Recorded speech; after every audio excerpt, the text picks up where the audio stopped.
Welcome to another episode of Unfiltered. You know, as always, this week, I went all week, and it's the same every week. I think about, I see something, I go, I want to talk about that on Unfiltered next week. Come Tuesday morning, when I sit down and do the show, I sit down here and I can't think of anything. I got nothing, folks. That's what happens with a stream of consciousness show like this is. Off the cuff, unscripted, basically, it's what's in here right now at this very moment, which is nothing.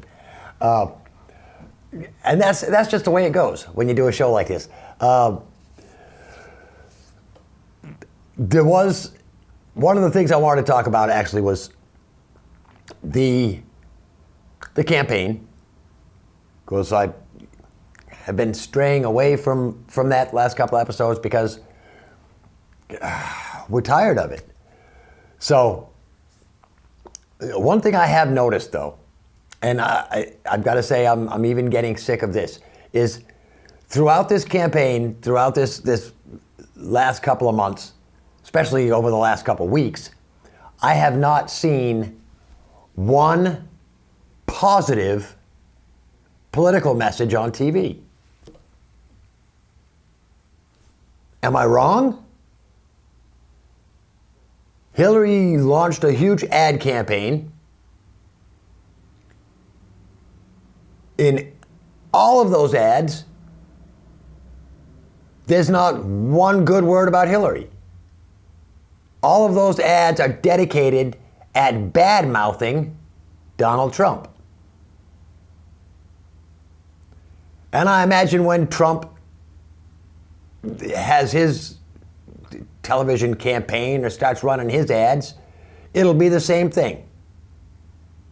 There won't be anything positive about him. It'll all be negative about Hillary. And I don't get it. We keep hearing the lesser of two evils. The lesser of two evils. And it's not, I'm not sure if it's two evils or if it's one evil. It's politics. And this adversarial system that we're in is just not cutting it. It can't be every man for himself. It has to be all for one. You know, that's what it has to be. But no, it's not that. It's the whole divide and conquer thing.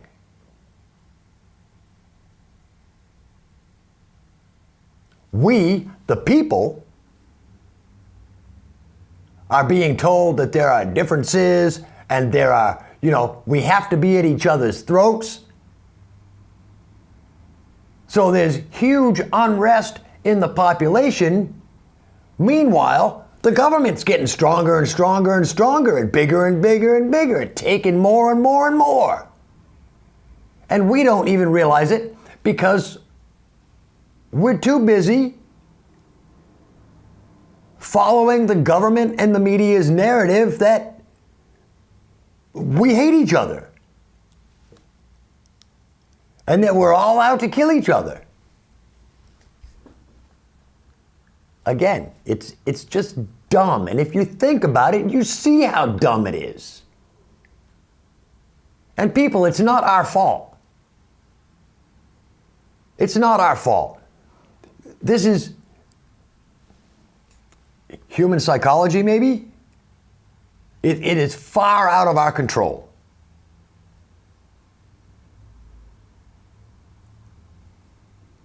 The powerful get power.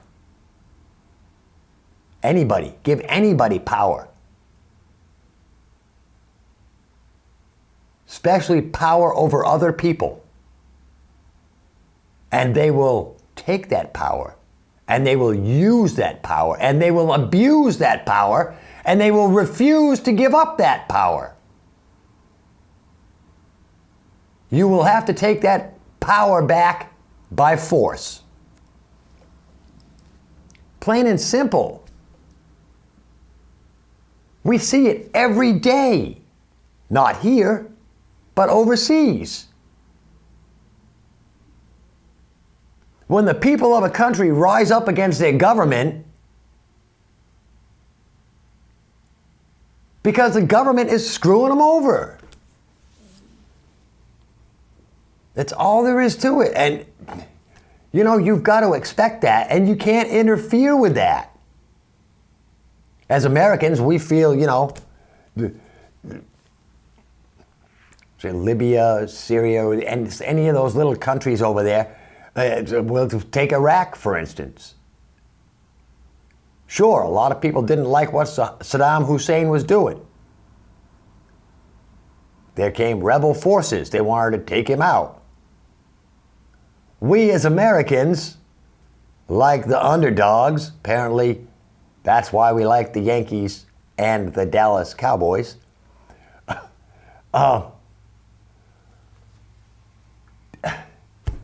We like the underdogs, so we back the little guy. We go, yes, your government is being oppressive and your government is not treating you right, so we're going to give you weapons and we're going to help you overthrow your government. Meanwhile, the people in this country, we're ready to overthrow the government. But the government is fighting hard to stop us and to quell it and to put it all back on us. To make us believe that we can't live without our government. We can't live without the 2.5 million government employees or whatever there are for government employees that are, you know, raping the taxpayer for doing nothing. Bureaucrats. While working people struggle to put food on the table. Bureaucrats, lobbyists, people that wear ties with ties so tight, no oxygen gets to their brains. And these people are living high off the hog, and it will never end. It will never end. That's just the way it is. And you can't say, what's normal, it's the new normal, or whatever. It's not new.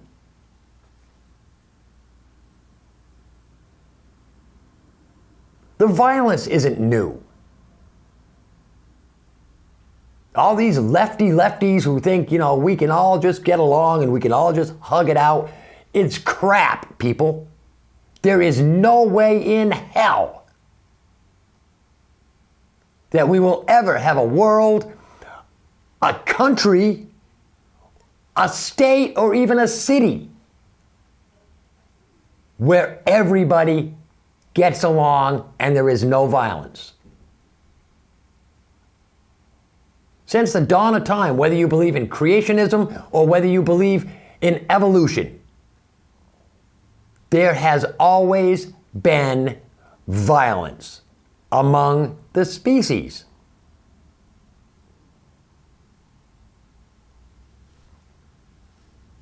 I didn't write the rules. I didn't do the creating, anything like that. It's just an observation. And we are no different than animals. Yes, we think we can all hug it out and blah, blah, blah because we're smarter than animals. But when it comes down to survival, we are base animals. And if it means violence, yes, violence. And people violence is nothing. Look at some of nature's violence. You know, imagine you're the happy-go-lucky little gazelle out there in Wyoming, you know, or out there on the Serengeti. Happy and playful 1 minute, you know, You're sidling up to your mommy, and all of a sudden, boom, you get attacked by a tiger or a lion or something and ripped to shreds. That's violence. And it happens everywhere, throughout nature. Tornado. Just the other night, went through Concord, Massachusetts. Was on the ground for like 10 minutes. I believe it was half a mile long, damage half a mile long, 400 yards wide. Violent. Yeah, nature, violent. Hurricanes, violent. The weather is one of the most violent things in the world. You know? Kills millions. And again, there's nothing we can do about it, really.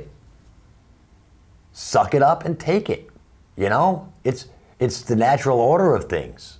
Again, it's a circle of life. You live, you're born, you live, you die. It's over. You know?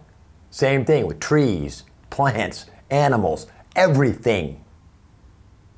It lives and it goes. Lives and it goes.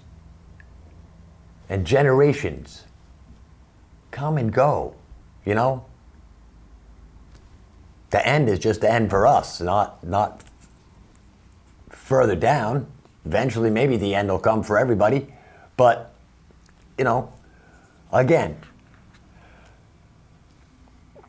everybody's not going to get along. There's always going to be disagreement. There's always going to be violence. Because we're not all the same. Because there are differences. Because some people act like they're better than other people. That's what it is. Don't raise your kids up to think that everybody's the same. Raise your kids up to know that everybody's different, but everybody is, how am I going to put this? Everybody is great in their own ways and in their own fashions. And just because somebody doesn't know the same things you know, doesn't mean that they're worthless, because they probably know stuff that you don't know. And they can probably do some stuff better than you can do. Everybody's worthy in their own right. You know? When it comes to my job that I do at Cheshire TV, you know, I'm not real great at going out and leading a crew and directing, actually pushing, choosing the buttons. I am better at setting stuff up, getting camera angles, making sure cables are laid neatly and organized, because I'm meticulous. Everything has to be neat and organized and nice, you know? And that's where I take my pride, you know? I don't have the gift of talk, where a director has to communicate with the camera people and tell him what he's looking for shots and what to do. I can't do that. I don't have that skill set to where I can convey to somebody what's in my mind that I'm looking for and have them do it and give me what I want. I directed many shows. I can direct shows when music shows. I'm real good at directing music shows, because if I get good camera people that know the types of shots to get, the camera people just get shots and I just take the shots. But when it comes to explaining to somebody what I want to see in a shot, I have a hard time doing that.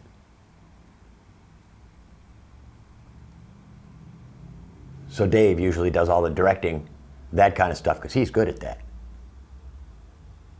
And I oversee setting up and how things are laid out and things like that. So, wow, time's dragging by today. I don't know what else. What did I end with last week? I had mentioned education and how I think our education system needs to be revamped and you know, for one thing, again, when it comes to everybody's got their own little specialty, and teachers are no different. There should be some type of an incentive for teachers to do a good job. I don't know what it is. Don't say, well, what kind of incentive are you going to talk? I don't know. Just something to make people want to become teachers, to make people want to become good teachers. And maybe it's in the students. Maybe, you know, for one thing, cell phones I don't think belong in school. I don't think kids, Chris, when I was in school, you weren't allowed to bring a calculator to math class. Because the teachers wanted you to prove on paper your proficiencies. They wanted to be able to look at it and go, oh yeah, here's where you messed up. You didn't carry that 7 over there and put that down there and multiply that. We had to figure this stuff out. We didn't just push buttons to get the answers.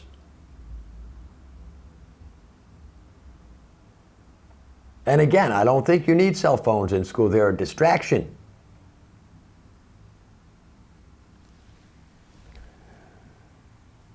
Education should be longer. Graduating from high school at 17 years old, that's, maybe that's not a good idea. Graduating from high school and then jumping into $100,000 debt to go into college. It's dumb. Why don't we work things so that, maybe we go to school longer?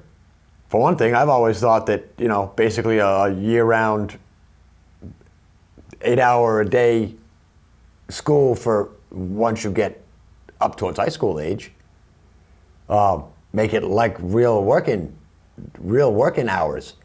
I think school, the latter stages of school, high school and what I'm going to call the just beyond, which I think, another 3 years should be added to the education system.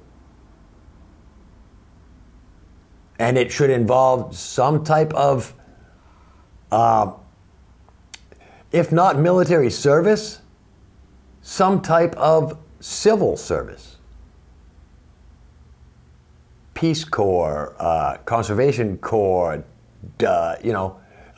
intern for Doctors Without Borders. One of these places where you actually get experience, you see the real world.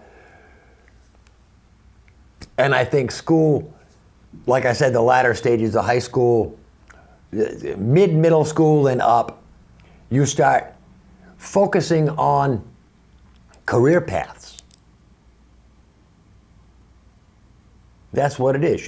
You find out what kids like, what they're interested in, and then focus them along those lines towards a number of different options for careers. Maybe that's what's got to end. A lot of people just have jobs, and a lot of people look at it as just jobs. But, if you're doing what you want to do, then your job isn't so much a job anymore as it's just something you want to do for the rest of your life. That's a career. You can't say, I hate my career, but I'm making so much money that it doesn't matter. I'll live with being a career whatever, People in careers that absolutely hate them and just can't wait to get that time in and get out. That's not healthy for society or the economy or anything. Or yourself. Do what you love, because then it's never work. Well, maybe sometimes it's work, but because everybody has those days.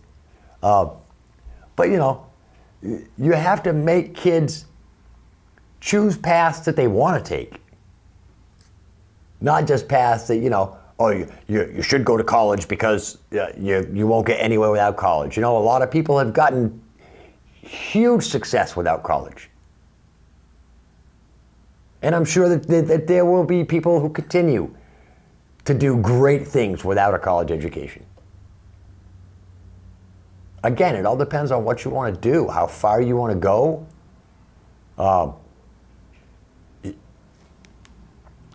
There are jobs that you don't need a college education for.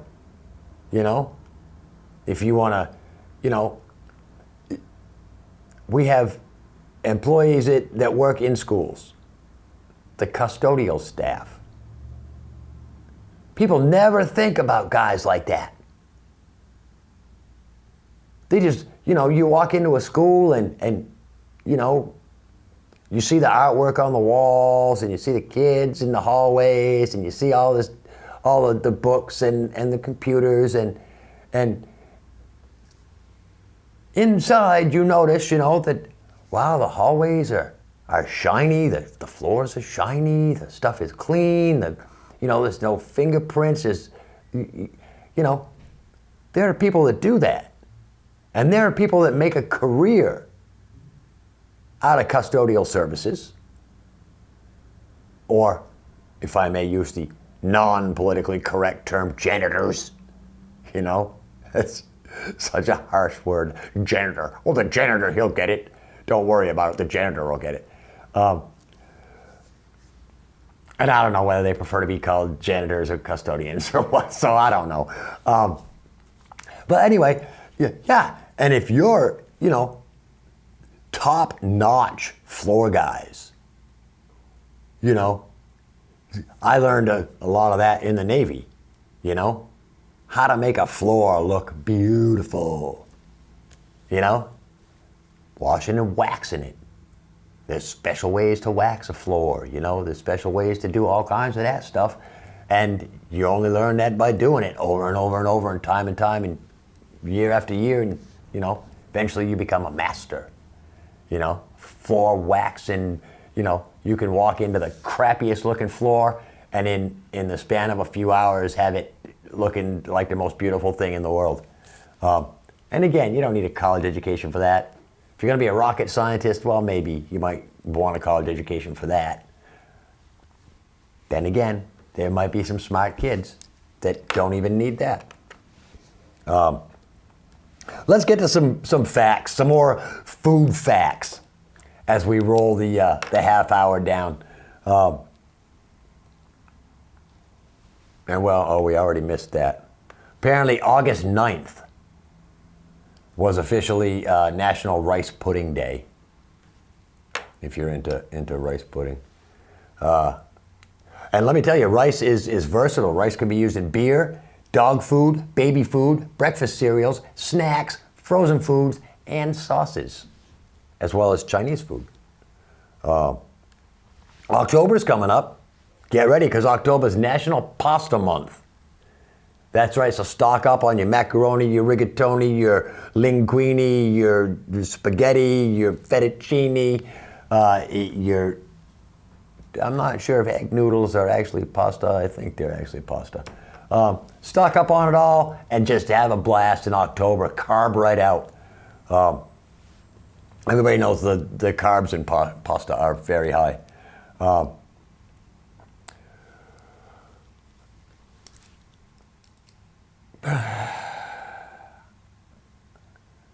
Canadian neurosurgeon Dr. Wilder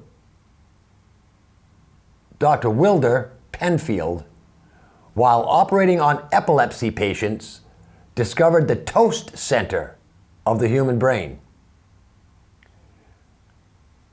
The toast center is wholly dedicated to detecting when toast is burning. So there's a little spot in your brain, whenever toast is burning, you know it. I don't know.